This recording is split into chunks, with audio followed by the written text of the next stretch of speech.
Hello and welcome back to the Washington College Sports Spotlight Series. Today, joining the spotlight is men's rowing coach Bill McLean. Bill, thanks for stopping by. Glad to be here, Nick. Appreciate it. Yeah, so to start things off, if you don't mind, talk a little bit about the season that this team had. You know, it was a really strong finish to the year, getting to make some pretty big competitions, as I have understood. So just tell me a little bit about what this season meant for your team and what you guys were able to do this year. Awesome year. I mean, it is still ongoing. Boy, where do I begin? Uh, yeah, it just the spring term. So way rowing works, we have two seasons. We have a fall and a spring, and in our non-traditional fall, we took on a lot of freshmen. I think we had a dozen new freshmen come onto the program. Of that group, it's a mix of both walk-ons and recruited athletes, and we filtered them into our first varsity program, first eights, and cream rose to the top. So we had some very successful freshmen that came in that have made our first varsity eight. And so in that fall, we had some setbacks when we were racing at the Schuylkill, which is in Philadelphia. We actually lost our rudder and fin due to hitting a log in the middle of our race, but we were on par to be top 10. So unfortunately, the field didn't see that, which in one side, hindsight's a good thing because now they didn't know what our true speed was going into winter. But through the winter, we did a winter training trip down to Hilton Head, which was phenomenal. The guys really solidified and came together as a team. And then we just came out hitting it strong. And we race. What's unique about us is we race against Division I competition. And so we see them quite a bit in the springtime. And we see them mostly up in Philadelphia. We'll come up against Temple, Drexel University, St. Joe's out of the Philadelphia area, Rutgers, University of Delaware. So we're seeing a lot of these top programs that make us better and stronger. And each time we kept closing the gap. Bucknell is one of our competitors, along with Lehigh University in our conference, also Villanova. And we just kept closing the gap on Bucknell. Bucknell's our barometer. And so when we started the season, we were 18 seconds off of Bucknell. By the time we got to the conference championship, we were only 6 seconds back from them. So we are closing the gap on these D1 schools. And so we saw that as we got more and more competitive racing. We did a trip up to Worcester, Massachusetts to race NESCAC schools. And there again, racing the top boats, which ironically, that race we're seeing next week. We're this Saturday, actually, we're going to see 5 of the 7 crews that are racing that have made it to the final were from that New England race. And so even there, Bates, who was our competition at the time, we were only 11 seconds back from them. And we were, again, closing the gap on these schools that traditionally we're so much faster. And it all came down to the MARC conference where we came from behind and clobbered Adrian, our nemesis. Good rivalry, though. No, it's really good. Sam, their head coach, we really solidified. Bart was a coach last year. He's now over at USC. Really good rapport between us, healthy competition. But in the past, they have always beaten us in a lot of the races. And so we nipped them at the finish line by 0.4 of a second. Going off of that, in your opinion, what were some of the top, I guess, standout moments for your squad this year? Whether that was stuff that happened, in the water, or just stuff that happened, with the team building some camaraderie this season. Yeah, I think on the water, it was the ability for us to break 6 minutes. And so that's one of the barometers that we use for speed. And the competition that we're going up against in Division III, they're, in the 550s to 540s. The Division I schools are in the 520s. So you can kind of get a good, strong idea about the speed. And so like a little sidebar, the guys that we're going to see racing on the Division I side, many of them are Olympians. So that's the uniqueness of our sport. We get to race and see these guys in action, and that's the speed that we are aspiring to. But for our level, we broke in the last 3 years, we broke 6 minutes on the Philadelphia course. And just to give you an idea what that means, we went 5:47 as in our range, and then top school Drexel Division I, they went 5:20. And so in the past, we never quite got to that speed, but we were able to produce that in Philadelphia. And we came close to also breaking 6 minutes on our home course. I think we did that. We did that once, and then we did another, let's see, I think a 5:58 at another dual race. And so that's been our goal. That's the direction we're going. This time we're talking next year, I hope to be saying, you know what, we're a 550 crew. We're pushing the 550s, and that's the true speed we really want to keep pushing that envelope, make us faster and stronger. So when those happen, that builds more confidence in the athletes. Some of the training goals, a lot of the athletes were doing their personal bests. And so we use a land-based unit called an ergometer, and that tests their overall fitness, their strength. And so on the erg, we had 100% of our guys in our top boat all do a personal best and have their PR, we call it, personal record. And that, again, solidifies the ability and the confidence when you're out there rowing to put more behind it. They're actually stronger. They are faster than they started out. So all the training that they did in wintertime has paid off. And so now that in these last couple of weeks, we see a lot more camaraderie because they're spending a lot of time together in preparation for the championship. The nice thing is school's over and they're getting really close. The banter's good and positive, and they're supporting one another. And this is the part I love. I mean, when I start to see that come together, it makes me look awesome as a coach. It's like, oh, you could, but it's organic from them. They've developed that sense of commitment with one another to get where they are. Rowing is sort of a unique sport in a lot of ways, but especially in that it's so individual and yet team focused at the same time, where I think Sean had said like one tiny little hitch in one of the 8 people can, drastically affect your performance. So I guess what are some of the challenges and some of the benefits that come with, coaching a sport that is so unique in that way? So from an individual standpoint, you can excel. You can go to the top of your level at that given time and really push yourself to one extreme in terms of fitness. And the unique part about, as you said, is now combining 8 different guys into a boat and get them to synchronize their movements.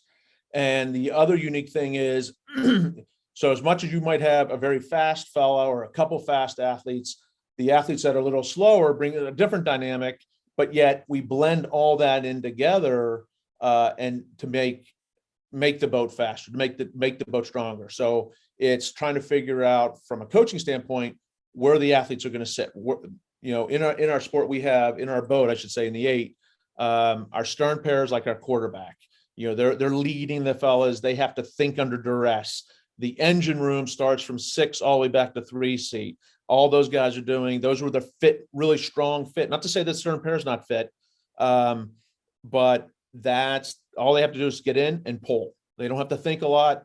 They're just going in, generating a lot of power that's being harnessed by our stern pair. Our bow pair can be a little slower in terms of the rowing machine, the erg, but they tend to be a little bit more technical, and they have a lot more finesse to help the boat stay straight, but they're contributing. And so you're building all these pieces together to create the speed of the boat. Because as you said, that one individual, your boat will just go around in circles. Now you put them with 7 other guys, now we got something, and they're learning from that individual. They're rising to his ability. If he's super strong, they're matching him, and then they're bringing their technical best, and everybody's learning from one another. And so each day we go out, we get faster, stronger, and better because they're applying the waters together. So it is unique in that sense, and getting the right combination. And then we have Jack, who's our coxswain, who without him, the boat doesn't go anywhere. So, and he's the one, he's the coach in the boat. So he's coaching the athletes, he's running the race plan, he's making sure that their timing is perfected, synchronization of movements, if you will. And that's what's required. I mean, we have to sync ourselves and be trusting of each other to make sure that we're all on all at the same place at the same time, while going at a very fast clip and under duress. And that's the challenge.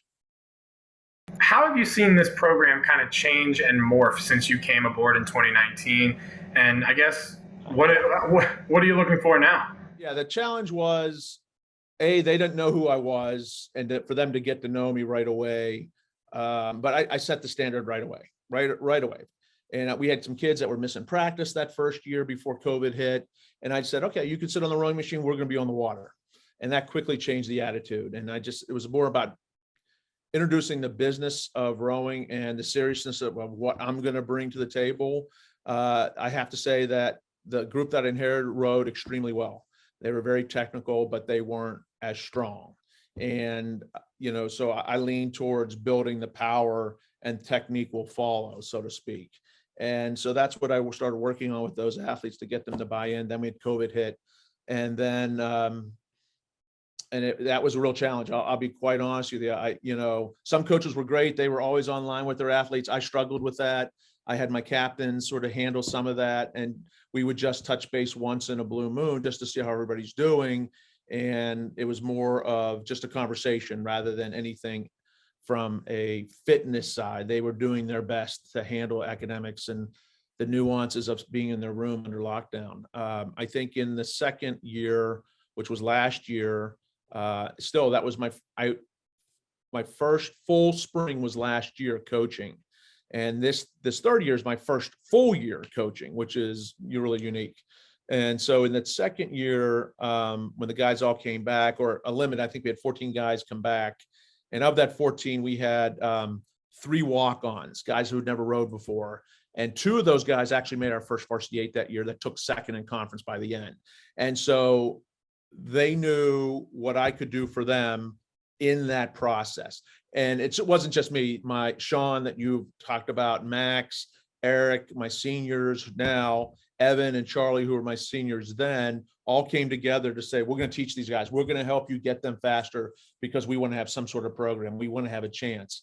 And they bought in, we bought in together and created what the success we had last year in terms of taking second in conference to that nemesis I told you earlier, Adrian, which by the mind you, we kicked their butts 2 weeks later at another race by 8 seconds. So so I have to put that in there, but yeah, so that goes to show you that even though we took second and we were advancing ourselves, the guys still stuck together and kept pushing the envelope to go faster, to be better than they were. And then this year, just with some of the getting 12 guys to marry into the program that are brand new to understand what the dynamics of the program, they're coming off COVID, real challenges, and then they're being a part of a team, understanding what a team dynamic works, how it works, how to communicate. So we had a lot of life lessons going on in the fall to relearn a lot of that, because some of the athletes were back in school. And so they had the good fortune of dealing with other students. Others were still at their home, and then coming back after 2 years of resocialization, that was hard. That was a difficult challenge, and then getting them to see using rowing as an opportunity to escape. And then it just started coming together. They bought into it. And we just started really picking up speed. And every week we got a little bit faster. Sometimes it was just a second or two. Other times it was maybe 5 or 6 seconds. And they just kept putting it together, racing really well. And what I loved about the final was they came from behind, and that's hard to do. To come from behind to win. It's almost like if you read stories about racehorses, that's what some racehorses love. Meanwhile, the coach is on shore biting his nails, going like, "What's going on? Why?" And then it's to a photo finish, and you're just like guessing what just happened. So, what is your process for finding athletes to recruit, and how do you balance the recruiting side of things and having walk-ons come onto the team? Well, the interesting thing is, so like I mentioned, those 2 walk-ons, I'll start right there briefly. The unique thing about our sport, you don't need to know how to row prior to coming to us. And so I still recruit off the campus because I'm a campus kid. I never rowed in high school. I played volleyball. And with my height and leverage, the coach is like, "Hey, why don't you row?" I'm like, "What are you talking about?" And so I started rowing. But same thing with Garrett and John. Garrett never rowed. They just picked it up. And they had fitness. John was a runner. Garrett was just overall fit, outdoorsman, hunter kind of build to it. And they just had desire, and we gave them the platform for it, and they picked it up so quickly. And the unique thing about a walk-on versus a recruited athlete, after the first term, like the fall term for 4 months, you're not going to be able to tell who's whom unless they sit on a rowing machine. One has more fitness than the other. That might be the telltale sign, but they're going to blend right through. They're going to be doing their same rowing stroke, and you're going to have trouble finding out who that person is. And so walk-ons are awesome in that respect because no one's coached them before. And so they're not bringing any bad habits.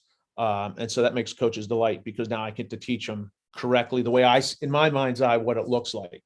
And then from a recruited standpoint, yes, we're looking, and I even recruit outside that, guys that will come to me that have never rowed. And, you know, might meet somebody on the road who plays another sport, and I'll say, hey, you ever thought about rowing? And they're like, what? And then you start that conversation, and it's a pathway.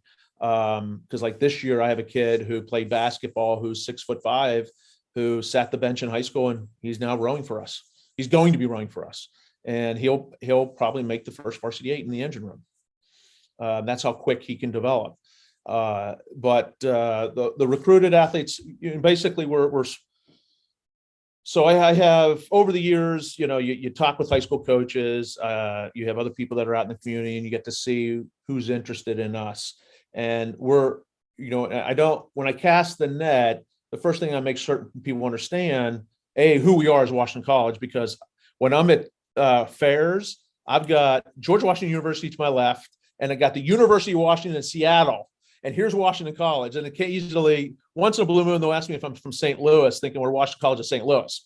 So I have to say, hey, we're not UW and we're not GW, but here's the uniqueness about us. And so the small school atmosphere sells to a particular group of athletes. I'm not getting everybody, but when I find them, chances are we're in their top 3. And so, but the net I've cast. So because we picked up speed this year and a little bit last year, they're just falling out of the sky right now, Nick. I mean, it's amazing. You know, I think our president mentioned, you know, about winning. When you win, people take notice, and now coaches are sending me their athletes that wouldn't have sent them before. And so it's opening up a lot of doors. Like just literally last week after our win, I think I had 15 emails of recruits I've never heard before in my life that just, hey, oh my God, you know, congratulations, we're interested in you. So, you know, success breeds success. And so that's an example of it. And that makes my job easier than just sort of turning over stones and rocks. But I do. I mean, you always find somebody somewhere. And fortunately, this year's next group will be pretty intense. So as long as we continue capitalizing and keep us at the top of the programming. So on that note, and to sort of put a bow on things, what are your goals and expectations for this squad going in the next season? As you said, you guys have been steadily improving. So what are some of the things obviously you still have this season to finish up, but moving forward in general, let's say, what are some of your goals for the future? I really want them just to do some sort of training in the summertime. In the years past, a lot of athletes feel like they can take a break and then use the fall term to get in shape. The problem with that is, as I'm recruiting and getting better recruits that are as fast as my program or hopefully faster, they can't do that. It doesn't mean that they have to train at a national team level, but, you know, working out 3 times a week if they're going to do a strength training program that we do have through our team builder program, then there's a ways for them to work. And I always say to them, work on your weaknesses. Summer is a wonderful time when you can work on the areas that you feel you're the most weak, whether it's in the weight room or it's a cardio or endurance. Do something. Just don't sit, because then your body changes. You'll morph, you'll gain weight, you'll get out of shape, and then it's a struggle. And then what ends up happening, you might get injured because you're trying to work back from a time period. Like right now, the athletes that are training right now are the fittest athletes I have, and they're more fit than the guys that are home for summer right now because of the amount of training that they have been doing. And before they leave, I always encourage them, hey guys, pull on the erg right now, because you're going to have a PR. You're going to get a PR. And Max Moore just did that. He actually made our leaderboard. He's now ranked 3rd on our leaderboard overall. And he went to 618.1. So that was awesome for Max to make that. So impressing upon them that. So from a goal standpoint, come back fit. You don't have to be in the best shape that you were before, but come back ready to work because we're coming out swinging hard. We're going to swing for the fences is an analogy we use in our family, to always do your best every day. Every day, go for the gold, so to speak. And so that's the expectation for the fall. We're changing some of our racing opportunities. We're racing faster programs. We're trying to get like a school like Marietta on our schedule. We're trying to get some of the Ivy Leagues on our schedule, like Penn or Princeton, to do some match racing with them, because we're at a level right now where we can compete with them. And we've opened their eyes up to that. And so we'll add some other kind of programming for them that satisfies their desire to race. Other expectations, we're going to grow the program. And so we're a small group of 20 guys right now. We want to grow that to about 36 to 40 fellas. And so understanding what that dynamic's going to look to make sure we have good leaders on our team that can handle those freshmen that are coming into us and opening the doors right away. So not creating walls, but really understand that how important a freshman is to the boat that moves. And, having that depth, because we have 2 freshmen in the boat right now, Nick in 7 seat, and then Hunter in 6 seat or 6 seat. Yeah. 5 seat. Sorry. 5 seat. So they do make an impact in our program. Everybody does. And so they're as important. And it's just, and we run multiple boats. That's the other unique thing about us. We get to play all of our athletes at an event. As the spring goes on, it gets harder to do that. But initially, I can put every single one of my athletes out in a competitive arena, racing against people like themselves that are either in their first year or their 4th year, creating a competitive dynamic that allows them to learn. That's another unique thing to us. So everybody on our bench is playing. No one's on our bench. So that's another unique thing about rowing. They weigh heavily in on what the culture and the program wants to be. I leave to them. We have that discussion when we come back in the fall. We did select our 2 captains for this year going in, so there's some continuity going through the summertime where people can, touch base with. But more of the expectations, more about what the goal is set in the fall, and then we follow through on that as we go through the season. All right.